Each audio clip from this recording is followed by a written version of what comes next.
Hello friends, welcome back to Anvesha Raj channel. आज हम लोग पढ़ेंगे हिंदी गद्य की विधा व्यंग। ठीक है, आज हम लोग व्यंग का अर्थ, उसकी परिभाषा और उसके स्वरूप और व्यंग के तत्वों के बारे में जानेंगे। ठीक है, चलिए हम लोग पढ़ना स्टार्ट करते हैं। सबसे पहले है व्यंग का अर्थ। ठीक है, व्यंग का क्या अर्थ होता है?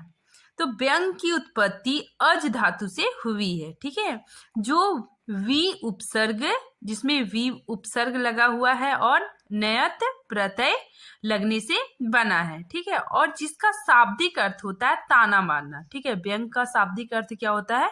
ताना कसना। ठीक है, जैसे हम किसी को टोंट मारते हैं, ठीक है, किसी को ताना मारते हैं, तो वही क्या होता है? व्यंग होता है। ठीक है, आगे देखिए, दूसरे शब्दों में व्यंग एक ऐसी साहित्यिक अभिव्यक्ति अथवा रचना है जिसके द्वारा व्यक्ति अथवा समाज की विसंगतियों को रोचक, ठीक है, समाज की विसंगतियां मतलब समाज की जो कुरीतियां हैं, ठीक है, समाज की जो बुराइयां हैं, उसको रोचक और हास्यास्पद ढंग से प्रस्तुत करते हैं। ठीक है, तो समाज में जो फैली बुराइयां हैं, कुरीतियां हैं, उसको मतलब रोचक ढंग से और थोड़ा मतलब हंसी के तरीके से प्रस्तुत करना ही व्यंग कहलाता है। व्यंग की परिभाषा। ठीक है, व्यंग साहित्य की एक ऐसी विधा है जिसमें उपहास, ठीक है, जिसमें किसी का उपहास और मजाक का प्रभाव होता है। ठीक है, तो व्यंग एक ऐसी विधा है जिसमें उपहास, किसी का मजाक उड़ाया मतलब मजाक बनाया जाता है। ठीक है, उपहास इसमें शामिल है। ठीक है, साथ ही आलोचना, ठीक है, किसी की आलोचना भी इसमें शामिल है। ठीक है, देखिए, चिढ़ाने अथवा नीचा दिखाने के उद्देश्य से व्यक्त किए गए विपरीतार्थक बोधक शब्द या वाक्य व्यंग कहलाता है। ठीक है, मतलब किसी को चिढ़ाना, नीचा दिखाने के उद्देश्य से हम जिस शब्द या वाक्य का प्रयोग करते हैं वही क्या होता है? व्यंग कहलाता है। ठीक है, जैसे देखिए, व्यंग को हम लोग कटाक्ष, ताना, चुटकी ये भी कह सकते हैं। ठीक, व्यंग का उद्देश्य यह है कि वह हमारी कमजोरियों और सामायिक अपेक्षाओं से हमें परिचित कराए। ठीक है, तो व्यंग का क्या उद्देश्य होता है? कि हमारी कमजोरियों को से हमें परिचित कराए। ठीक है, आगे देखिए, व्यंग के आधार पर गद्य एवं पद दोनों प्रकार की रचनाएं होती है। ठीक है, तो व्यंग में गद्य और पद दोनों प्रकार की रचनाएं होती है। अंत विरोध हो और विसंगतियों की पहचान ही व्यंग की पहचान होती है। संवेदना, दया और करुणा के साथ सामाजिक स्थितियों के दोहरेपन, कुरीतियों और असंगतियों को चित्रित करने का कार्य रचनाकार व्यंग के माध्यम से करता है। ठीक है, तो रचनाकार समाज में फैली बुराइयों को व्यंग के माध्यम से ही प्रस्तुत करता है।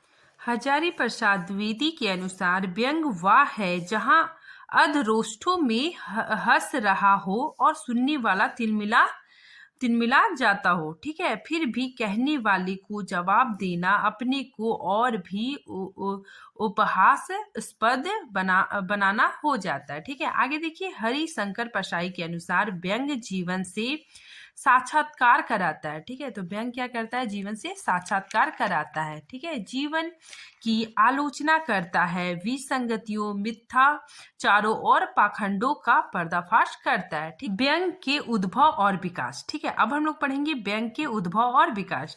विद्वानों के अनुसार हिंदी में संत साहित्य से व्यंग का आरंभ माना जाता है। ठीक है, तो विद्वानों के अनुसार हिंदी में व्यंग का आरंभ संत साहित्य से माना जाता है। कबीर व्यंग के आदि प्रणेता रहे। ठीक है, तो कबीर दास जी ने काफी व्यंगों का प्रयोग किया। ठीक है, उन्होंने मध्यकाल की सामाजिक विसंगतियों पर व्यंगपूर्ण शैली में प्रहार किया। ठीक है, तो कबीरदास जी ने सामाजिक कुरीतियों पर पूर्वक उसमें प्रहार किया। ठीक है, तो व्यंग शैली का प्रयोग किया। आगे देखिए, कबीरदास के बाद सामाजिक विषमताओं के प्रति व्यंग को हथियार भारतेंदु जी ने बनाया। ठीक है, जिनकी रचनाओं में गुलाम भारत की विडंबनापूर्ण सामाजिक परिस्थितियों पर तीखा व्यंग देखा जा सकता है। ठीक है, तो कबीरदास के बाद भारतेंदु हरिश्चंद्र ने भी अपनी रचनाओं में व्यंग का तीखा प्रयोग किया। स्वतंत्रता पूर्व साहित्यकारों में युगीन समस्याओं पर व्यंग करने की प्रवृत्ति प्रेमचंद्र में बहुत मिलती है। ठीक है, तो प्रेमचंद्र की रचनाओं में व्यंग शैली का प्रयोग देखा जाता है। ठीक है, उन्होंने अपनी कहानियों और उपन्यासों में आम आदमी और कृषक वर्ग की कहानियों, ठीक है, कृषक वर्ग की कठिनाइयों पर करारा व्यंग किया है। ठीक है, तो प्रेमचंद जी ने अपनी कहानियों में, ठीक है, अपने उपन्यासों में आम आदमी और कृषक वर्ग की कठिनाइयों पर व्यंग का करारा प्रयोग किया है। ठीक है, देखिए स्वतंत्रता मतलब स्वतंत्रता के बाद व्यंग साहित्यकारों में प्रमुख कौन कौन साहित्यकार है? देखिए, हरिशंकर परसाई, शरद जोशी, श्री लाल शुक्ल और सुरेश कांत आदि। ठीक है, तो ये लोग स्वतंत्रता के बाद व्यंगकार थे। हम लोग देखते हैं व्यंग के तत्व। ठीक है, तो सबसे पहले विसंगतियों की उपस्थिति। ठीक है, देखिए, विसंगति के बगैर व्यंग की कल्पना करना संभव नहीं है। ठीक है, विसंगति ही व्यंग की आत्मा है। ठीक है, तो विसंगति ही क्या है? व्यंग की आत्मा है। इस प्रकार विसंगति व्यंग का एक अनिवार्य तत्व है। ठीक है, मनुष्य एक सामाजिक प्राणी है तथा हमारा समाज विसंगतियों से भरा पड़ा है। ठीक है, तो हमारा समाज क्या है? विसंगतियों, ठीक है, बुराइयों से भरा पड़ा है। ये विसंगतियां पुरातन काल मतलब प्राचीन काल में भी था, ठीक है, और वर्तमान में भी है। ये विसंगतियां व्यक्ति व समाज को किसी न किसी रूप में अवश्य प्रभावित करती है। व्यंगकार सामाजिक, धार्मिक, राजनीतिक व आर्थिक विसंगतियों को लक्ष्य कर अपना व्यंग कर्म करता है। ठीक है, तो जो व्यंग्यकार जो होता है वो सामाजिक, धार्मिक, राजनीतिक और आर्थिक विसंगतियों को लक्ष्य करके अपनी रचना करता है। इन विसंगतियों से समाज को मुक्त करना असंभव है। ठीक है, मतलब इन बुराइयों से समाज को मुक्त करना असंभव है, किंतु इन्हें कुछ हद तक कमजोर अथवा कम किया जा सकता है। ठीक है, वह भी व्यंग के प्रहार के द्वारा। ठीक है, तो व्यंग के प्रभाव के द्वारा उसको कुछ हद तक कम किया जा सकता है। आगे देखिए, व्यंगकार विचारों का मंथन कर समाज की विषमताओं को व्यंग रचना द्वारा समाज के सम्मुख रखता है। ठीक है, तो व्यंगकार क्या करता है? अपने विचारों के द्वारा समाज की बुराइयों को व्यंग के द्वारा लोगों के सामने प्रस्तुत करता है। गतिशील व सकारात्मक सोच। ठीक है, साहित्यकार की सकारात्मक सोच, जो साहित्यकार है उसका मतलब सकारात्मक सोच ही उसे एक अच्छे व्यंग लेखन की ओर आग्रसित करता है। ठीक है, तो साहित्यकार का जो सकारात्मक सोच है उसे अच्छा व्यंग लिखने की ओर प्रेरित करता है। समाज में विसंगति का पलायन उसका उद्देश्य होता है तथा इसी को केंद्रित कर वह अपनी रचना लिखता है। ठीक है, तो समाज में जो विसंगति है, बुराइयां हैं, ठीक है, उसी को उद्देश्य में रखकर वो अपनी रचना लिखता है।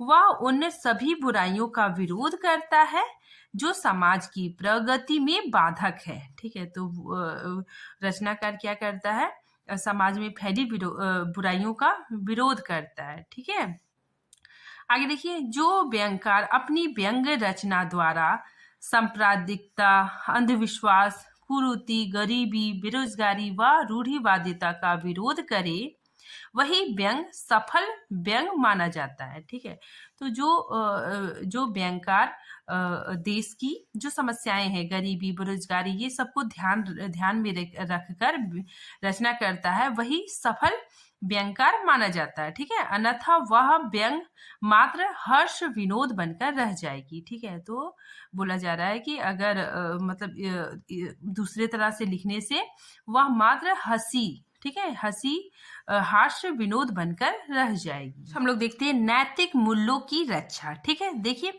मानव जीवन के विकास के लिए नैतिक मूल्यों की आवश्यकता होती है। ठीक है, मानव जीवन के विकास के लिए नैतिक मूल्यों की आवश्यकता होती है। ठीक है, देखिए नैतिक मूल्यों के अभाव में मनुष्य पतन की ओर उन्मुख हो जाता है। ठीक है, मतलब अगर मनुष्य में नैतिक मूल्य नहीं रहेगा तो वो मतलब क्या राक्षस हो जाएगा। ठीक है, वो मतलब मनुष्य का पतन होने लग जाएगा। आगे देखिए, व्यंगकार अपनी व्यंग रचना द्वारा भ्रष्टाचार, ठीक है, सांप्रदायिकता, अशिक्षा पर व्यंग कर नैतिक मूल्यों को पुनः स्थापित करने का प्रयास करता है। ठीक है, तो व्यंगकार क्या करता है, भ्रष्टाचार, अशिक्षा, ठीक है, पर व्यंग कर नैतिक मूल्यों को पुनः स्थापित करता है। ठीक है, फिर से स्थापित करता है।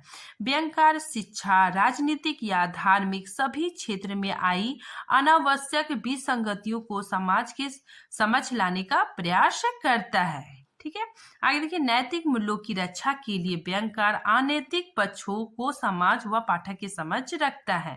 ठीक है, तो वो क्या करता है कि नैतिक मूल्यों की रक्षा के लिए व्यंगकार अनैतिक पक्षों को, ठीक है, समाज और पाठकों के समक्ष रखता है। गहन चिंतन, ठीक है, गहन चिंतन ही व्यंग को जन्म देती है। ठीक है, मतलब एकदम गहराई से सोचना ही व्यंग को जन्म देता है। ठीक है, किसी विषय की गंभीरता साहित्यकार को व्यंग लिखने के उद्देश्य को पूरा करने में सहायक होती है। ठीक है, मतलब कोई विषय को अगर हम पूरी गहराई से मतलब देखेंगे, ठीक है, कोई साहित्यकार पूरी गहराई से उसको समझता है, ठीक है, उसके बाद ही वो व्यंग लिखने में सफल होता है। ठीक है, वही उसका चिंतन उसको उसके लक्ष्य तक पहुंचाता है। ठीक है, वही उसका गहन चिंतन उसे उसके लक्ष्य तक पहुंचाता है। ठीक है, आगे देखिए, गंभीर व गहन चिंतन द्वारा व्यंगकार श्रेष्ठ व्यंग की रचना करता है। ठीक है, मतलब अगर वो किसी विषय में गंभीर, ठीक है, गहन चिंतन के द्वारा लिखेगा तो वो रचना एकदम श्रेष्ठ होगी। ठीक है, जो समाज में परिवर्तन का नेतृत्व करने में सहायक होता है। ठीक है, ऐसी रचना समाज में परिवर्तन करने में सहायक होता है। देखिए पात्रों का चयन, ठीक है, एक सफल व्यंगकार अपनी व्यंग रचना में पात्रों का चयन बड़ी ही सावधानी से करता है। ठीक है, क्योंकि उसके व्यंग लिखने का उद्देश्य उसके पात्रों के आसपास ही केंद्रित रहती है। ठीक है, तो वो अपने पात्रों का चयन बहुत ध्यान से करता है। ठीक है, क्योंकि सारा कुछ पात्रों के इर्द गिर्द ही होता है। ठीक है, देखिए व्यंगकार कभी कभी फंटेसी का सहारा लेता है तो कभी पौराणिक पात्रों के माध्यम से समाज की विसंगति को पाठक के समक्ष प्रस्तुत करता है। व्यक्ति व समाज का पतन, ठीक है, पतनोन्मुख व्यक्ति व समाज व्यंगकार के लिए पीड़ा का विषय होता है। ठीक है, व्यक्ति का, समाज का अगर पतन हो रहा है तो व्यंगकार के लिए ये पीड़ा का विषय है। ठीक है, वह इस पीड़ा को महसूस करता है तथा उसे अपनी रचना द्वारा उस पतन को समाज के समक्ष लाता है। ठीक है, तो वो इस पीड़ा को महसूस करता है और फिर वो अपनी रचना के द्वारा उसको प्रस्तुत करता है। ठीक है, पाठकों के समक्ष।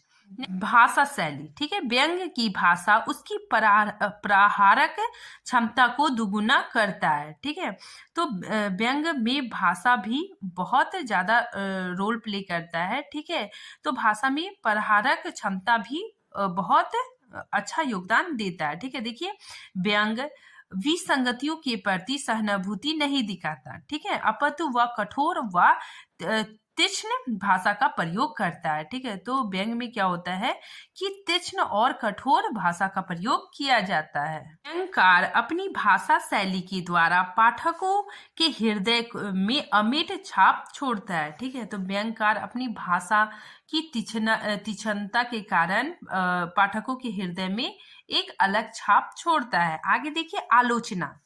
व्यंग का अस्तित्व आलोचना पर भी आधारित होता है। ठीक है, आलोचना जितना तीक्ष्ण व कटाक्ष होगा व्यंग उतना ही प्रभावशाली होगा। ठीक है, मतलब वो किसी पे आलोचना कर रहा है तो व्यंगकार जब आलोचना करता है तो उसमें तीक्ष्णता और कटाक्ष जितना अच्छा होगा वो उतना ही प्रभावशाली होगा। ठीक है, व्यंग में सामाजिक, राजनीतिक, धार्मिक, आर्थिक विसंगतियों की आलोचना की जाती है। ठीक है, नेक्स्ट हम अब हम लोग देखते हैं बौद्धिकता। ठीक है, व्यंग में बौद्धिकता तत्व अनिवार्य है। ठीक है, अच्छे व्यंग लेखक के लिए तर्क व ज्ञान आवश्यक है। ठीक है, मतलब अच्छे व्यंग लेखक के लिए तर्क और ज्ञान की आवश्यकता होती है। ठीक है, जो व्यंग को उसके उद्देश्य तक पहुंचाने में मदद करती है। ठीक है, आगे देखते हैं रोचकता। ठीक है, व्यंग में रोचकता भी होना बहुत जरूरी है। ठीक है, जो पाठकों को अपनी ओर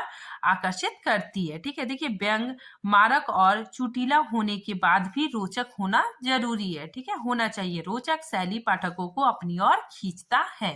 नेक्स्ट देखिए यथार्थ की पहचान। ठीक है, यथार्थ मतलब वास्तविकता। रचनाकार अपनी अनुभूति को यथार्थ के आधार पर व्यंजित करता है। ठीक है, वो अपनी अनुभूति के द्वारा जो समाज की सच्चाई है उसको प्रस्तुत करता है, वह सत्य को उद्घाटित करता है। ठीक है, नेक्स्ट देखिए निष्पक्षता। निष्पक्षता मतलब भेदभाव नहीं करना। ठीक है, समाज में जो चीज है उसको मतलब पूरी तटस्थता से दिखलाना। ठीक है, नहीं कि किसी को बहुत बड़ा चढ़ा के बोल दिए, वैसा नहीं। ठीक है, तो व्यंग में निष्पक्षता भी होना बहुत जरूरी है। देखिए व्यंग कभी कभी व्यक्तिगत आधार पर निर्मित नहीं हो सकता। ठीक है, तो व्यंग कभी भी व्यक्तिगत आधार पर निर्मित नहीं होता। ठीक है, व्यंग समाज के वास्तविक चित्र को उपस्थित करता है। ठीक है, बिना किसी भेदभाव के। मानवीयता का समावेश। ठीक है, व्यंग लेखन का व्यक्तिगत ना होकर, ठीक है, व्यंग लेखन व्यक्तिगत नहीं होता। ठीक है, किसी का पर्सनल नहीं होता है, वो सारे समाज एवं मानव से परिपूर्ण होता है। ठीक है, व्यंग होता है समाज में मानवीय मूल्यों की स्थापना स्थापना करने के लिए। ठीक है, व्यंग क्या करता है, समाज में मानवीय मूल्यों की स्थापना और फैली हुई विसंगतियों पर चोट करने के लिए। ठीक है, आगे देखिए प्रहार करने की भाषिक क्षमता। व्यंग हो और उसमें प्रहार का गुण ना हो तो वह व्यंग नहीं हो सकता। ठीक है, व्यंग में विरोध की प्रहात्मकता गुण होना चाहिए। ठीक है, तो व्यंग में क्या होना चाहिए, विरोध। ठीक है, प्रहार का गुण होना बहुत ही जरूरी है। हम लोग देखते हैं कुछ प्रसिद्ध व्यंगकार व उनकी रचनाएं। ठीक है, देखिए सबसे पहले नामवर सिंह। ठीक है, इनके द्वारा लिखा गया व्यंग बकलम खुद। नेक्स्ट देखिए माधव जी। ठीक है, इनके द्वारा रचित खरगोश के सिंह। नेक्स्ट श्री नारायण चतुर्वेदी द्वारा रचित राजभवन की सिगरेट दानी। नेक्स्ट रामेश्वर नाथ तिवारी द्वारा रचित खजूर के पेड़। त्रिभुवन चतुर्वेदी द्वारा रचित क्षमा कीजिए। ठीक है, नेक्स्ट शैलेंद्र नाथ श्रीवास्तव द्वारा रचित लिफाफा देखकर। ठीक है, नेक्स्ट अमृतलाल द्वारा रचित व्यंग जितने फंडे उतने भंडे। ठीक है, आज ये टॉपिक यहीं पे समाप्त होता है। Thank you friends.